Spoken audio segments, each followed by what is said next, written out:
Baik, bismillahirrahmanirrahim. Eh,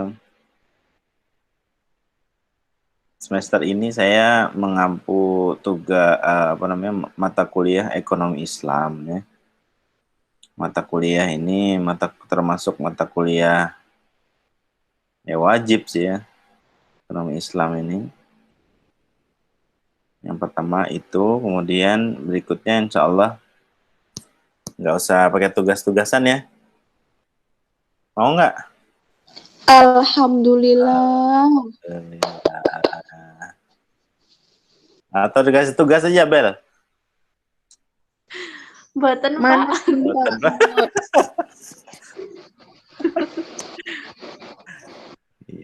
Gak usah pakai tugas-tugasan. Yang penting e-learningnya dilengkapi ya. Kalau ada nonton ya ditonton itu ya. Jangan nggak ditonton. Iya, Pak. Kalau ada materi ya dibaca gitu ya. Kalau ada materi dibaca. Ya. Tapi kalau pas sinyalnya buruk, Pak, ya apa, Pak? Kayak mati lampu gitu. Kan e-learningnya nggak kemana-mana. Kita nggak usah online setiap pekan. Nanti misalnya saya buat rekaman atau saya nanti gunakan video dari orang lain, saya taruh di e-learning gitu ya. Kamu tinggal nonton di situ aja. Gitu, Pak. Kemudian berikutnya ya lebih baik ada interaksi, artinya kalau ada yang kurang dipahami atau apa bisa kita lakukan interaksi itu melalui grup WhatsApp aja gitu ya. Oke? Iya, Pak. Iya, Pak. Oke, Pak. Pak, mau Iya, tanya. kenapa Harum? Masuk e-learning ya, Pak. Terus yang bagian yang buka file itu nggak bisa dicentang, Pak. Bisanya yang video aja. Buka file nggak bisa dicentang. Iya, kan itu waktu ngunduh file itu kan ada centangnya toh, Pak, di kotaan itu nanti jadi hijau. Nah, itu nggak bisa, Pak. Nggak muncul centang hijaunya. Cuma waktu buka video aja yang ada centang hijaunya. Apakah itu nggak Bisa, apa-apa, Pak? Bisa kok Itu ini. bisa. Bisa. Bisa ya, Pak? Kamu buka dulu filenya. Filenya dibuka dulu. Ini kelihatan kok ini. Kalau ini ya, kalau saya kasih lihat misalnya.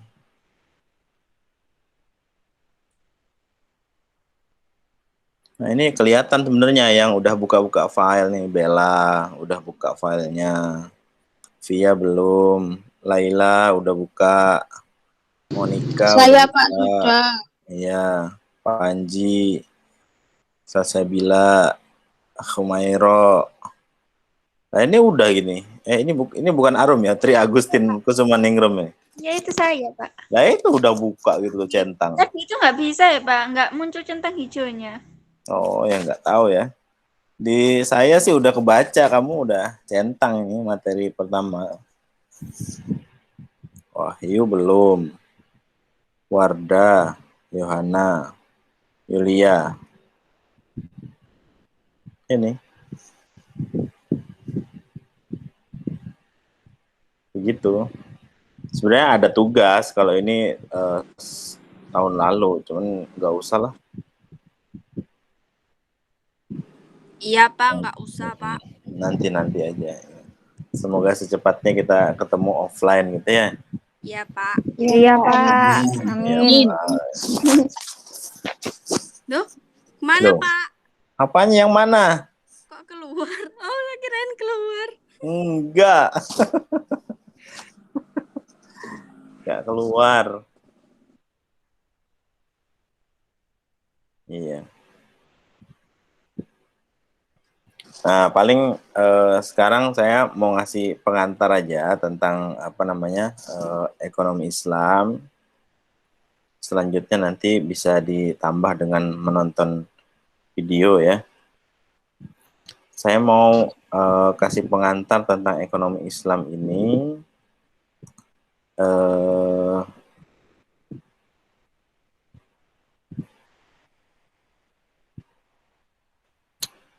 Yang saya ambil ini dari bukunya Umar bin Abdul Aziz ya, dengan judul 29 bulan mengubah dunia ya, yang diterjemahkan oleh Ustadz Herfi Ghulam Faizi ya. Di dalam buku itu ya, Imam Ahmad menyebutkan atau berkata, jika kamu melihat ada orang yang mencintai Umar bin Abdul Aziz, menyebut-nyebut kebaikannya, kemudian menyebarkannya, maka ketahuilah bahwa di balik itu semua ada kebaikan, insya Allah. Nah, saya mencoba, kenapa saya kasih pengantar ini, ya saya juga ingin mendapat kebaikan sebagaimana yang disebutkan oleh Imam Ahmad gitu ya. Siapa sebenarnya Umar bin Abdul Aziz? Ada yang tahu nggak? Ada yang tahu Umar bin Abdul Aziz itu siapa? Halo? Nggak tahu, Pak. Nggak tahu. Belum, Pak. Belum tahu. Bel, di Anur nggak diajarin, Bel? Siapa itu Umar bin Abdul Aziz? Bella?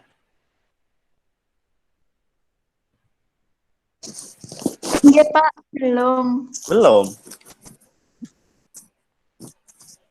Kalian belum pernah tahu sama sekali kisahnya Umar bin Abdul Aziz? Belum, Pak. Belum, Pak. Masya Allah.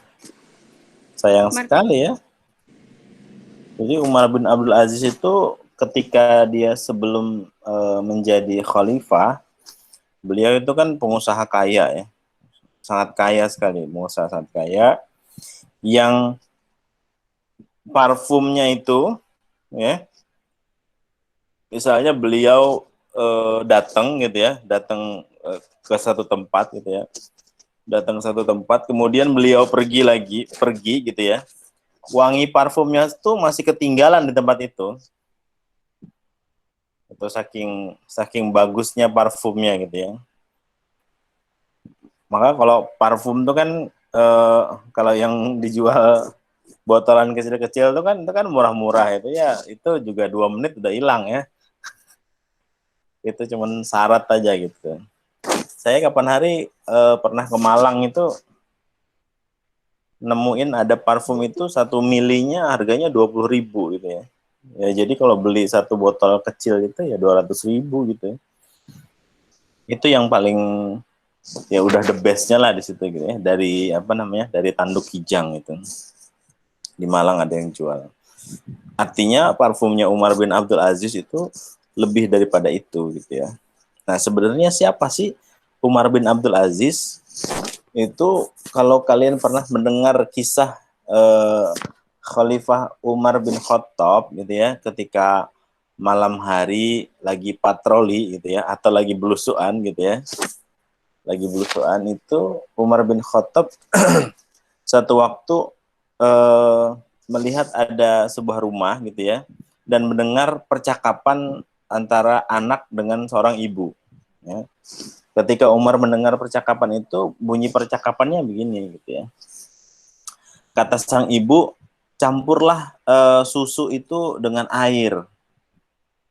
Dia ngomong ke anaknya gitu ya. Kemudian kata anaknya, bukankah ibu tahu bahwa Umar tidak memperbolehkan kita untuk mencampur air dengan susu, gitu ya. Padahal air dengan susu itu dicampur masih jadi halal, tapi Umar melarang untuk mencampur itu, gitu ya. Ketika beliau jadi khalifah. Nah, kemudian sang ibu berkata kepada kepada anaknya, Umar kan nggak ngelihat, nggak apa-apa gitu, istilahnya gitu ya bahasanya. Kemudian sang anak berkata begini, kalaulah Umar nggak melihat, maka Tuhannya Umar itu maha melihat. Ya. Nah, mendengar percakapan itu, Umar itu bukannya menggerebek ya, malah buru-buru pulang. Buru-buru pulang, kemudian anak laki-lakinya dikumpulin semua. Siapa di antara kalian yang ingin menikah? Kata dia. Adalah satu, saya lupa nama anaknya Umar yang akhirnya menikahi si wanita itu. Saya lupa, nanti dicari lagi ya. Jadi adalah satu anak Umar yang mengajukan diri, oh saya ingin menikah. Nah, terus akhirnya Umar melamarlah si perempuan, si anak penjual susu tadi itu. Kemudian menikahlah mereka. Ya. Mereka menikah, kemudian mereka punya keturunan, ya. Artinya ini anaknya Umar ya, sudah kan ya. Kemudian anaknya Umar punya anak lagi. Saya lupa namanya. Kalau nggak salah ya Abdul Aziz itu hasil anaknya itu ya, kalau nggak salah ya. Kemudian dari Abdul Aziz ini akhirnya menikahi seorang perempuan lagi. Kemudian baru keluarlah si Umar yang berikutnya, yaitu Umar bin Abdul Aziz. Ya, artinya Umar bin Abdul Aziz ini bisa kita katakan sebagai cicitnya Umar bin Khattab gitu ya. Cicitnya Umar bin Khattab. Ya, kalau di ceramah-ceramah itu biasanya disebutkan Umar bin Abdul Aziz itu kenapa beliau bisa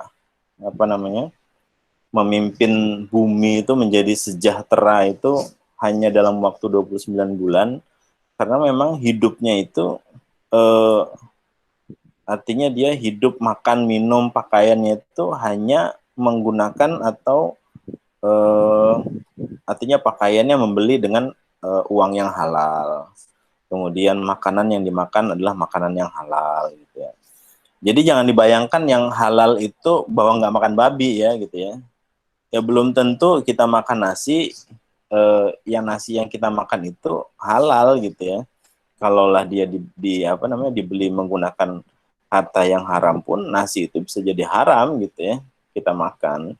Atau misalnya kalaulah misalnya kita ternyata makan menggunakan tangan kiri ya, itu tanpa bismillah gitu, itu bisa jadi makanan itu bukan malah menjadi penyemangat kita untuk beribadah kepada Allah, malah membuat kita lalai atau malas beribadah kepada Allah gitu ya. Itu saya sangat memperhatikan sekali gitu ya hal-hal yang begitu.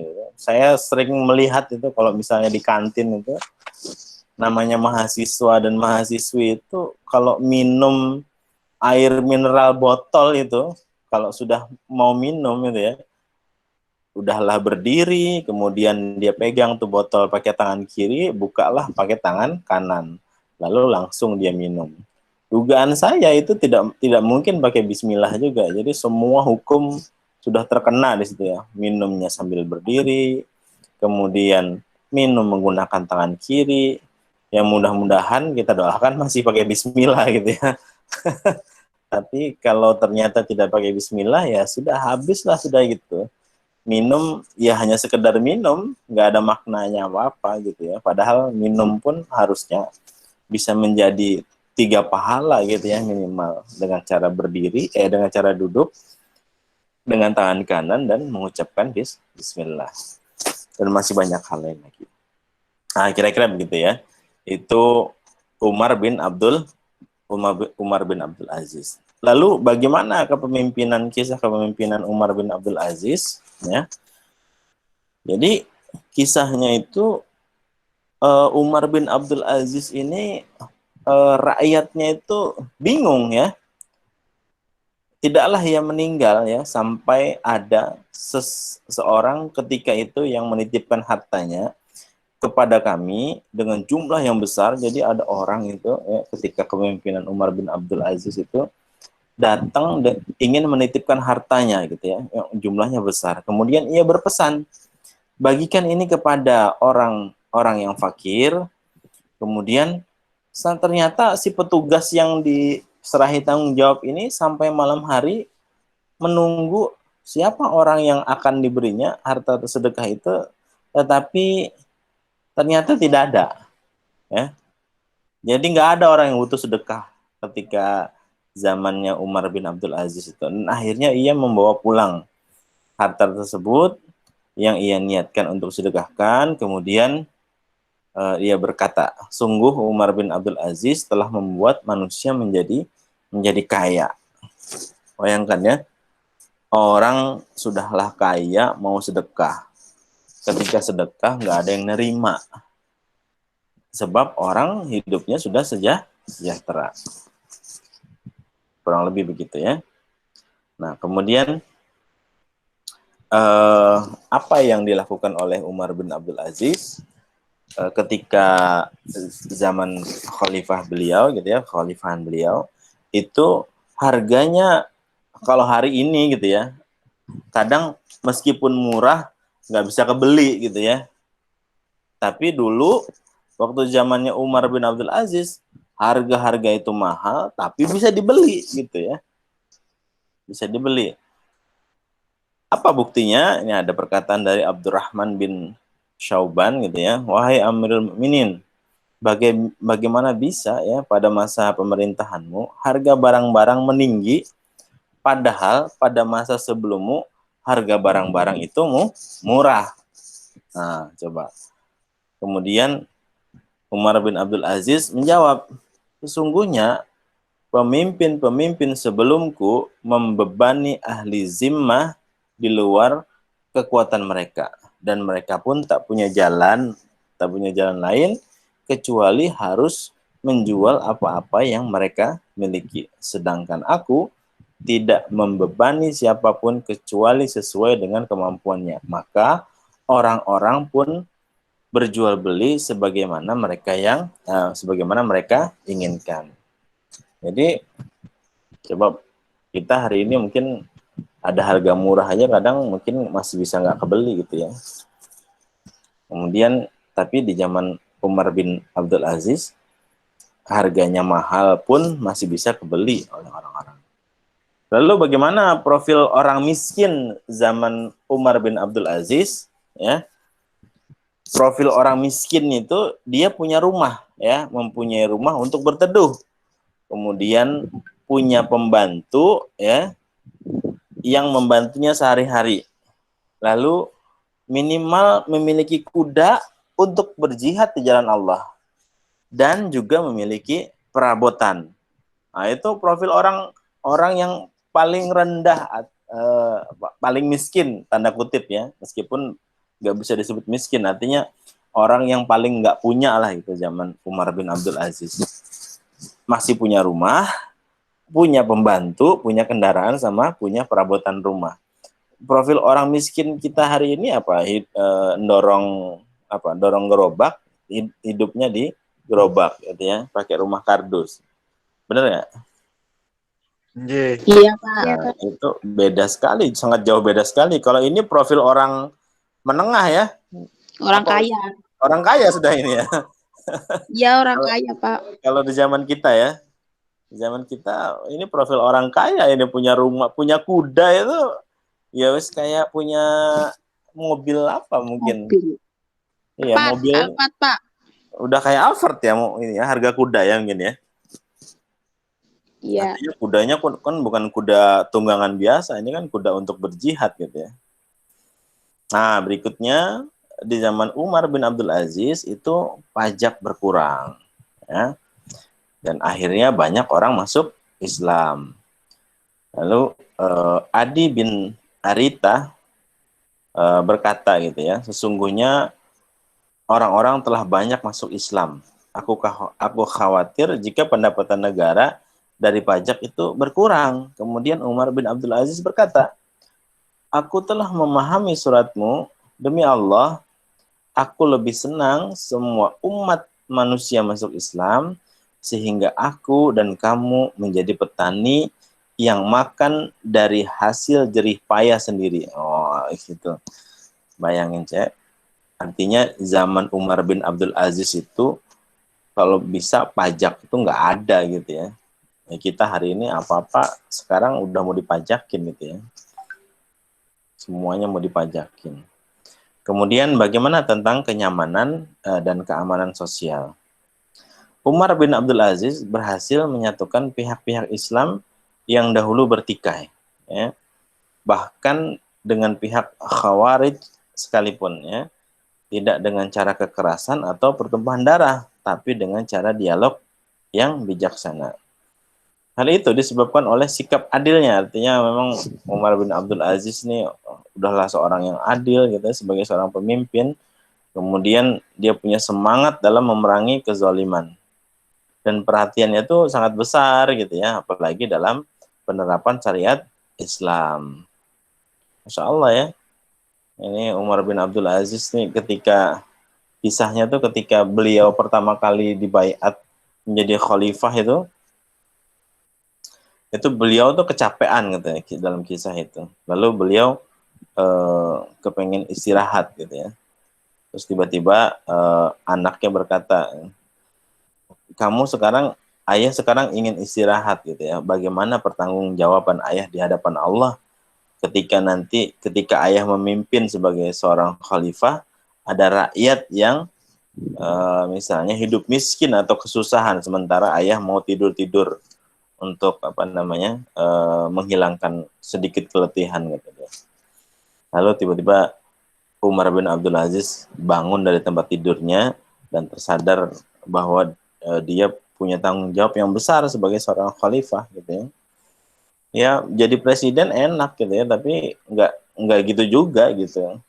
Kalau ada orang miskin di ujung sana gitu terus tidak terurus, ya tinggal nanti tunggu hisapnya aja gitu.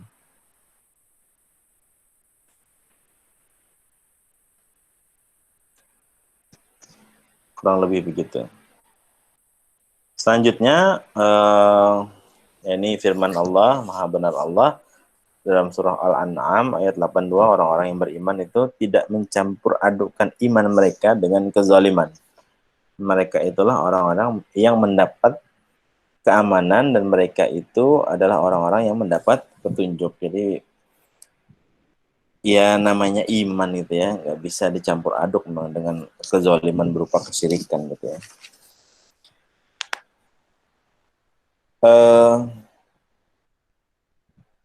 Ada contoh mungkin ini contoh sedikit kesyirikan gitu ya, sedikit nampaknya biasa saja gitu ya.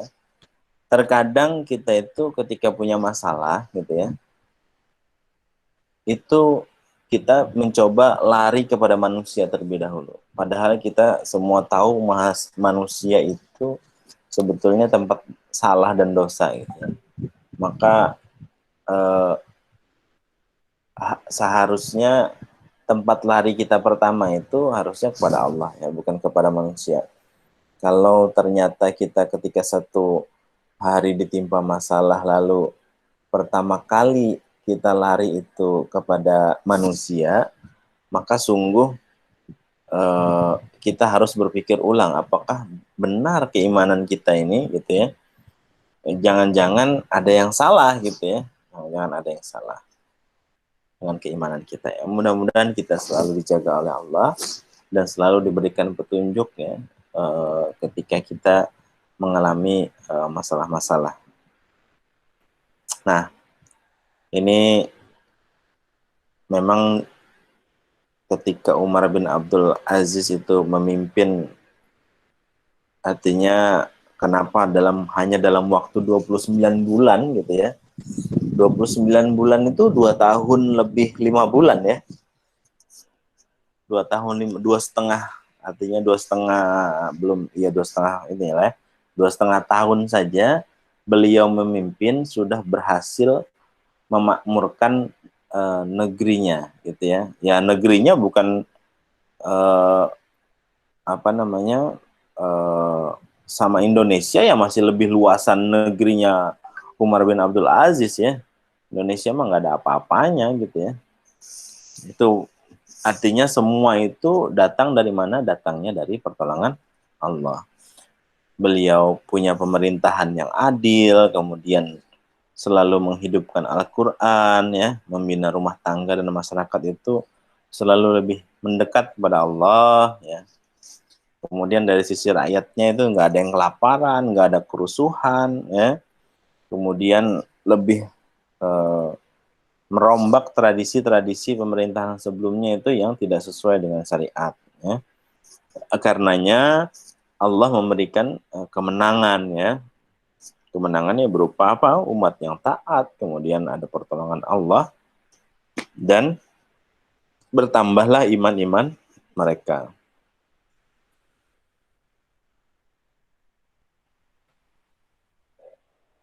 Nah, ini Umar bin Abdul Aziz yang ketika dihadapkan dengan kerajaan Romawi. Ya. Ada utusan Umar bin Abdul Aziz yang baru saja datang dari kerajaan Romawi dan mengabarkan bahwa ada seorang Muslim dalam kondisi buta menjadi tahanan di kerajaan Romawi. Kemudian seketika itu tumpahlah, atau artinya menangislah Umar bin Abdul Aziz, ya, selepas mendengarnya. Kemudian ia segera mengambil pena dan menulis surat untuk Raja Romawi. Apa isi suratnya? Amma ba'du, telah sampai kepadaku perihal kabar si Fulan bin Fulan. Ya, Umar itu menyebutkan ciri-ciri tahanan Muslim itu. Kemudian aku bersumpah atas nama Allah, jika kamu tidak mengirimnya kepadaku, artinya mengeluarkannya dari tahanan, maka aku akan mengirim pasukan yang besar, yang kepalanya sudah sampai di tempatmu, sedangkan pangkalnya masih di istanaku. Coba itu. Hanya gara-gara seorang Muslim yang buta, yang entah siapa dia juga Umar bin Abdul Aziz nggak kenal gitu ya. Tapi Umar bin Abdul Aziz sampai rela untuk membuat surat gitu ya. Dan kalau perlu dia mengirimkan pasukan yang pasukan paling depan itu sudah sampai di istana Romawi, dan pasukan yang paling belakang itu masih di istananya Umar bin Abdul Aziz. Harusnya pemimpin begitu ya, membela rakyatnya tuh ya, bukan malah menyengsarakan rakyatnya.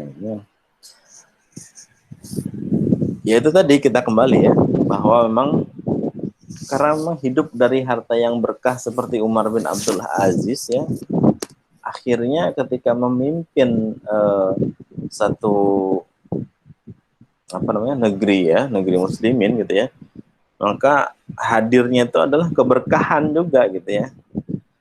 Ya kita baca dalam Quran surah Al-A'raf ayat 96, jikalau sekiranya penduduk negeri-negeri ini beriman dan bertakwa, pastilah kami akan melimpahkan kepada mereka berkah dari langit dan bumi ya. Berkah ya, dilimpahkan ya. Tetapi mereka mendustakan, maka kami siksa mereka disebabkan perbuatan mereka. Lalu bagaimana masyarakat yang sejahtera? Itu harta yang mereka miliki berkah, keuangan negara semakin kuat dan terus bertambah, kedamaian juga merata, sampai-sampai orang-orang yang hendak mengeluarkan zakat pun atau sedekah merasa bingung mau dikeluarkan kemana uang mereka. Ya, saking semuanya sudah sejahtera. Sebagaimana tadi ya, level orang miskinnya tadi itu punya kendaraan, punya rumah, punya perabotan gitu ya, punya pembantu bahkan gitu ya. Saya aja nggak punya pembantu gitu ya. Berarti saya termasuk apa ini? Kalau hidup di zaman Umar bin Abdul Aziz ya. Kemudian Yahya bin Sa'id berkata, Umar bin Abdul Aziz menyuruhku untuk membagikan sedekah kepada masyarakat Muslim di Afrika. Ya. Lalu aku mencari-cari orang miskin yang mau kuberi sedekah, namun tidak menjumpai orang miskin di sana. Dan akhirnya tak ada orang yang mengambil sedekah dariku. Sungguh Umar bin Abdul Aziz telah memenuhi kebutuhan masyarakatnya. Aku pun membeli budak dengan harta sedekah itu. Kemudian aku memerdekakannya atas nama umat Islam. Wah, itu saking apanya itu ya. Akhirnya budak dibeli gitu. Dan ada satu kisah yang menarik gitu ya. Sampai-sampai karena saking sejahteranya itu ya negeri kaum muslimin itu, Umar bin Abdul Aziz itu kalau nggak salah pernah ngomong begini gitu ya. Menyuruh kepada petugas yang membagikan zakat dan sedekah itu, disuruhnya membeli makanan burung, lalu disuruh nebarin di atas gunung gitu, dan beliau berkata, belilah makanan burung, kemudian tebarlah makanan itu di atas gunung gitu ya, jangan sampai nanti ada burung yang mati, lalu burung mati itu ketika nanti di akhirat menghisap aku sebagai seorang pemimpin bahwa ada burung mati tidak makan kedinginan gitu ya, gara-gara Umar bin Abdul Aziz tidak perhatian. Itu sampai begitu ya, sampai segitunya gitu ya. Dan memang yang namanya hidup keberkahan ya, penuh berkah gitu ya. Artinya kebaikan tuh ya menyebar gitu ya. Ada Ibnu Jarir At-Tabari menceritakan ya, Walid adalah pemimpin yang terkenal dengan pembangunan-pembangunan. Karena itulah masyarakat pada saat itu jika mereka saling bertemu maka mereka akan saling menanyakan tentang rumah bangunan masing-masing. Kemudian tampillah Sulaiman. Ia adalah pemimpin yang terkenal dengan menikah dan makan. Karena itu masyarakat pada saat itu jika mereka saling bertemu mereka akan saling menanyakan tentang istri dan budak-budak yang dimiliki masing-masing. Tapi ketika Umar bin Abdul Aziz memimpin, masyarakat pada saat itu ketika mereka saling bertemu, maka mereka akan saling bertanya tentang bagaimana kamu melewati malam-malammu, berapa banyak ayat Al-Quran yang sudah kamu hafal, kapan kamu selesai menghafal semuanya, kapan kamu biasa menghatamkan Al-Quran, puasa sunnah apa saja yang telah kamu kerjakan di bulan. Insya Allah ya, itu beda pemimpinnya, beda juga rakyatnya seperti apa gitu ya, keluarnya. Yang mudah-mudahan nanti kita bisa diketemukan ya dengan pemimpin yang sekelas Umar bin Abdul Aziz yang bisa memimpin Indonesia gitu ya.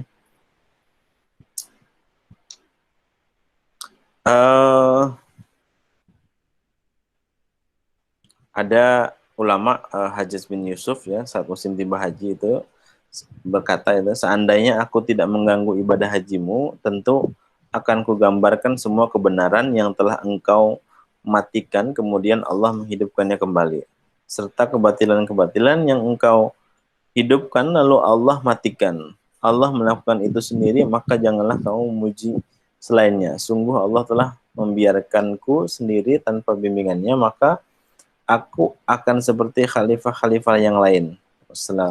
Ini apa namanya, ada surat gitu ya yang dibacakan oleh Hajjaj bin Yusuf. Terakhir, Ibnu Sirin berkata, semoga Allah merahmati Sulaiman, ia mengawal kepemimpinan, menghidupkan kembali sholat tepat pada waktunya, dan mengakhiri kepemimpinan dengan mengangkat Umar bin Abdul Aziz sebagai penggantinya. Ia meninggal pada tahun 99 Hijriah. Umar bin Abdul Aziz ikut hadir mensolatkannya, dan di cincinnya tertulis, aku beriman kepada Allah dengan ikhlas. Demikian materi pertemuan pertama kali ini. Ada pertanyaan? Pak, saya Pak, tanya Pak. Ya. Tadi kan bilangnya profil orang miskin itu punya rumah, punya pembantu, punya kendaraan, sama punya perabotan rumah lah. Pembantu itu berarti apa kaya tuh Pak? Kenapa Pak? Pembantunya itu berarti ya kaya ya Pak ya? Iya. Katanya profil orang miskin segitu. Iya. Ya pembantu maksudnya gini Ji, apa namanya? Mungkin orang itu ada yang apa istilahnya ya? Memang kerjaannya senang membantu gitu ya, tapi bukan berarti dia miskin gitu. Iya Pak. Kalau dulu itu, kira-kira gitulah. Kan seperti siapa ya? Anas bin Malik kan, kalau nggak salah, ya memang beliau pengen hidupnya bersama Rasulullah, membantu Rasulullah gitu. Apa yang Rasulullah butuhkan ya beliau membantu gitu ya. Itu mungkin bedanya kita sama zamannya Umar bin Abdul Aziz gitu ya. Bahkan apa namanya, profil atau profesi pembantu tuh bukan profesi rendah gitu. Emang profesi orang yang ingin membantu orang lain gitu. Ya. Gitu. Ada lagi pertanyaan?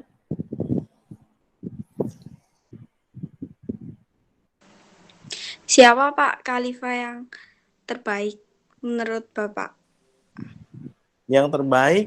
Yang pemimpinannya paling bagus gitu. Paling bagus ya macam-macam ya pada zamannya ya. Kalau kita bilang yang paling sejahtera itu ya zamannya Umar bin Abdul Aziz gitu ya. Hanya dalam waktu 29 bulan tidak ada kemiskinan gitu ya. Tidak ada kemiskinan. Artinya gini, beliau nggak butuh waktu lama untuk mensejahterakan kaum muslimin gitu ya. Tapi zamannya Abu Bakar, Umar, Utsman, Ali juga ya punya kelebihan masing-masing gitu ya. Tapi kalau kita bicara tentang kesejahteraan, siapa the best-nya ya Umar bin Abdul Aziz gitu ya.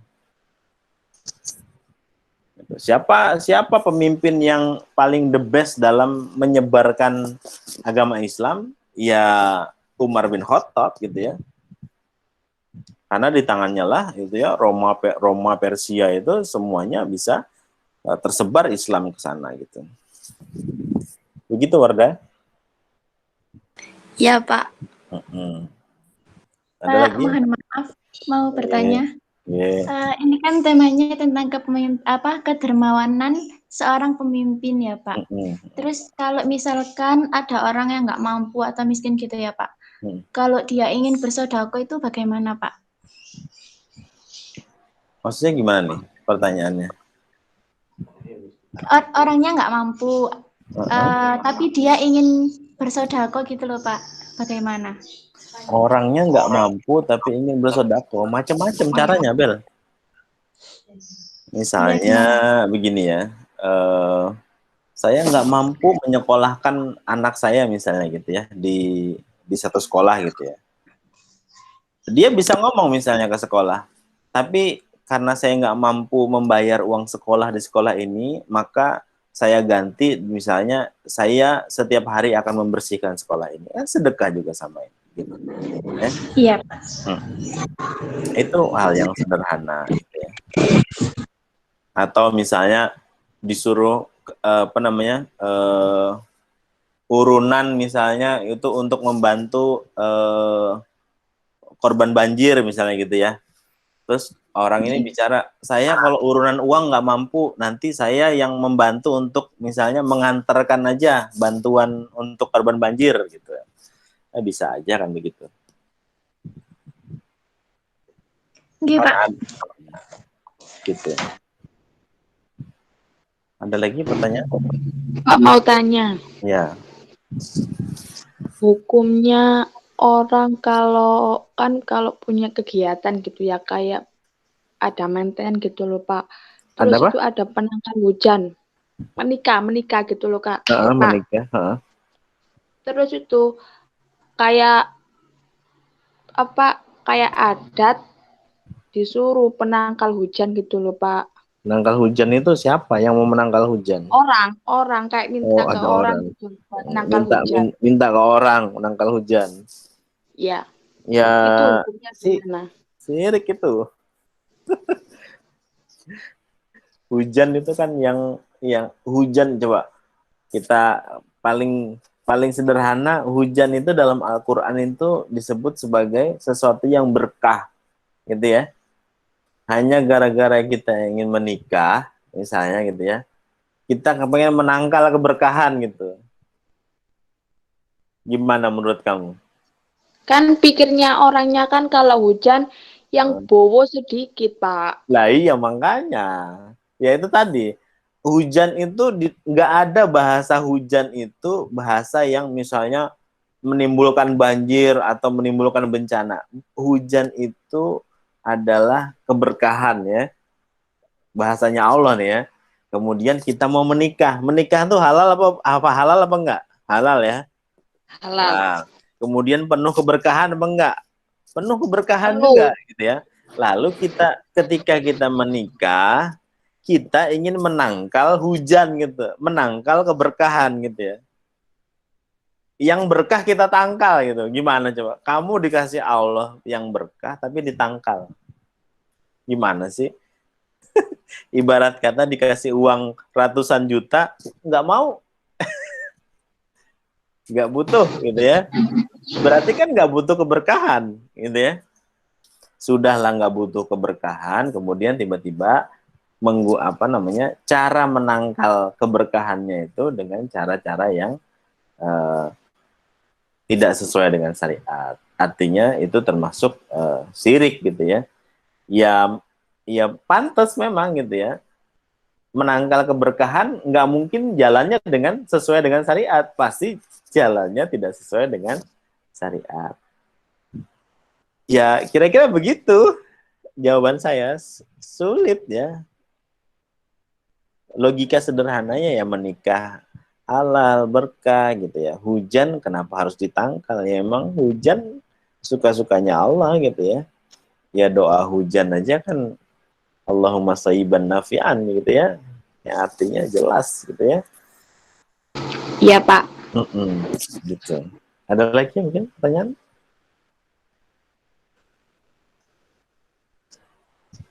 Via nggak nanya, Via? Tanya lagi, Pak. Apa kata, Pak? Oh, tanya lagi, boleh. Kan kayak katanya jenengan kan kalau ada kayak warga yang kelaparan gitu. Terus yang bertanggung jawab itu kayak Pak Jokowi gitu dah, Pak, nanti di akhirat. Lah iya, betul. Ya nggak cuma Pak Jokowi ya kan, ada pemimpin daerah juga. Oh, Pak Jokowi. Terus kayak menteri-menterinya gitu, Pak, kayak korupsi gitu itu. Iya, Sab. Kan menyeleweng. Iya, apa yang ditanyakan dengan menterinya korupsi? Kan itu kan uang untuk rakyat tapi dibuat untuk sendiri gitu loh, Pak. Ya itu ya jelas sudah dia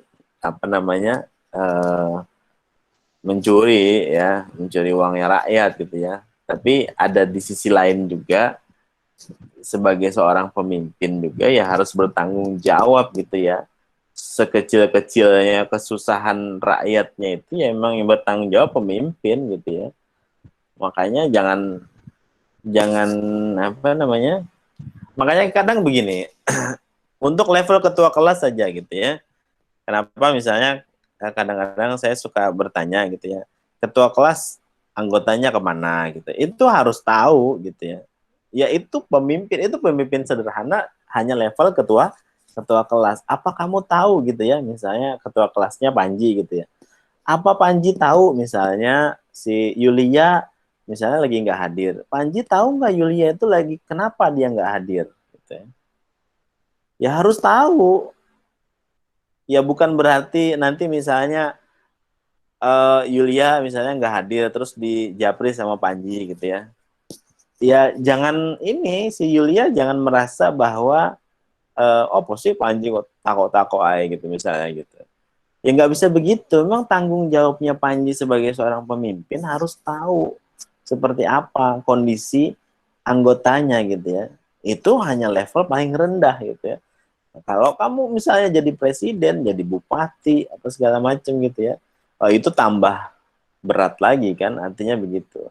Hanya untuk level kelas saja tanggung jawab kita harus sampai segitunya gitu. Begitu. Tapi terkadang Pak ya kalau ketua kelas itu nanya ke teman-temannya gitu Pak ya kan nggak semua anak itu kayak langsung ngerespon gitu loh Pak. Ada yang diem aja gitu. Terus kan ketua kelasnya yang serba salah Pak kan nggak kasihan gitu loh. Iya nggak apa-apa ya, ini makanya tak belai ketua kelas.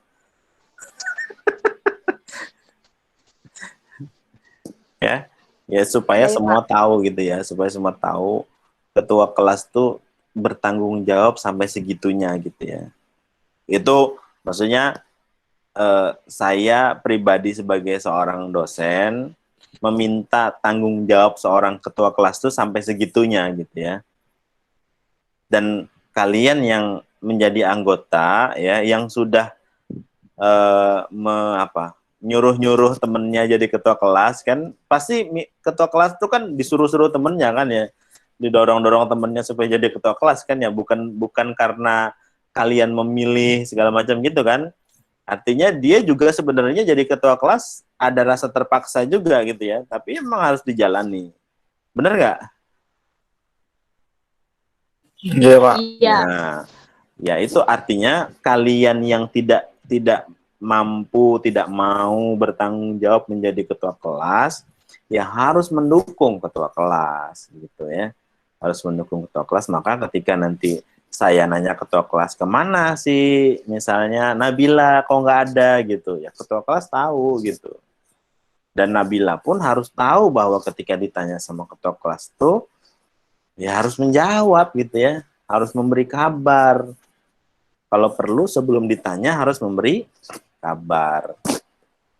Supaya nanti ketika ditanya sama dosen, terutama saya gitu ya, yang nanya, tahu gitu. Nah, ini kayak kita sekarang cuma berapa, 18 orang.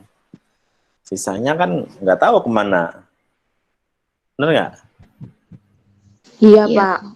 Pak, Iya. Pak, Ya, mau bertanya lagi. Robel. Mengenai pemimpin yang bijak seperti yang terjadi di negara kita ya Pak, apa yang dilakukan yang menurut dia itu baik dalam pengambilan keputusan, tapi malah dijadikan buah bibir gitu loh Pak, omongan publik.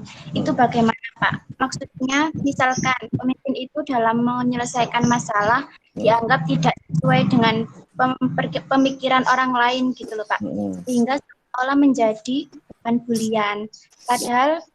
Padahal tujuannya pemimpin itu baik, Pak. Bagaimana, Pak? Ya, memang lisan tuh sulit untuk dikendalikan, Mbak, gitu ya. Makanya saya sebenarnya sudah seringkali diajarkan oleh guru-guru saya itu apa istilahnya ya. Kalau untuk ke pemerintah tuh memang harus kuat-kuat menjaga lisan gitu lah ya. Apalagi gini, terkadang kita ngomong sesuatu yang kita nggak ngerti gitu ya. Kalau kita ngomong sesuatu yang kita ngerti nggak apa-apa. Ini kebanyakan dari orang yang Bella ceritakan tadi itu mereka ngomong itu bukan orang yang ngerti, tapi orang yang tidak mengerti gitu ya. Kita tuh nggak pernah tahu loh kondisi kondisi Pak Presiden itu seperti apa misalnya gitu ya, kondisi Pak Bupati itu seperti apa sehingga beliau memutuskan sesuatu yang kadang-kadang bertentangan dengan kita ya. Kurang lebih seperti itu.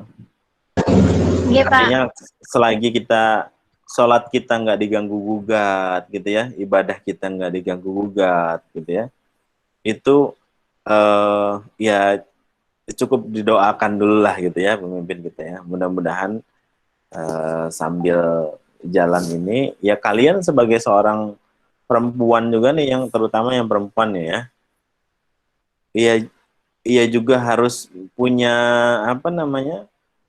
punya niatan ketika menikah itu ya memang menghasilkan generasi yang terbaik juga gitu ya. Jangan hanya sekedar nikah terus senang-senang punya anak cuman gitu aja gitu.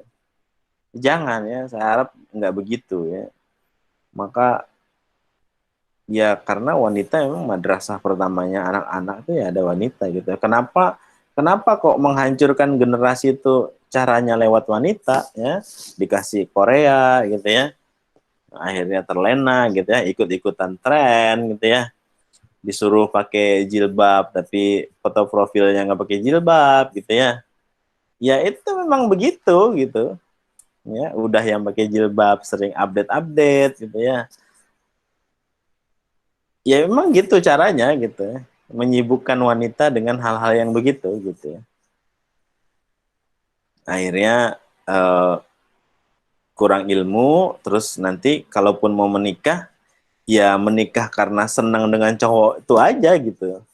Bukan karena ada niatan gue mau menikah, gue mau melahirkan generasi misalnya yang selevel Umar bin Abdul Aziz gitu ya.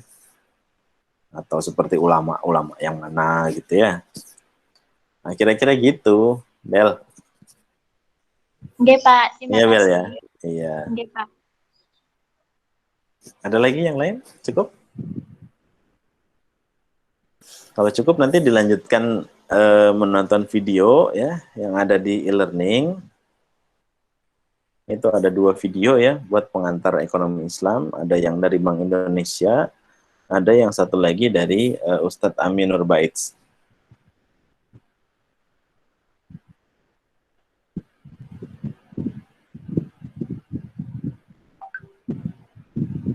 Ada lagi? Boten, Pak. Boten. Baik, kalau nggak ada, saya akhiri. Subhanakallahumma wa bihamdika asyhadu an la ilaha illa anta astaghfiruka wa atubu ilaik. Assalamualaikum warahmatullahi wabarakatuh. Waalaikumsalam.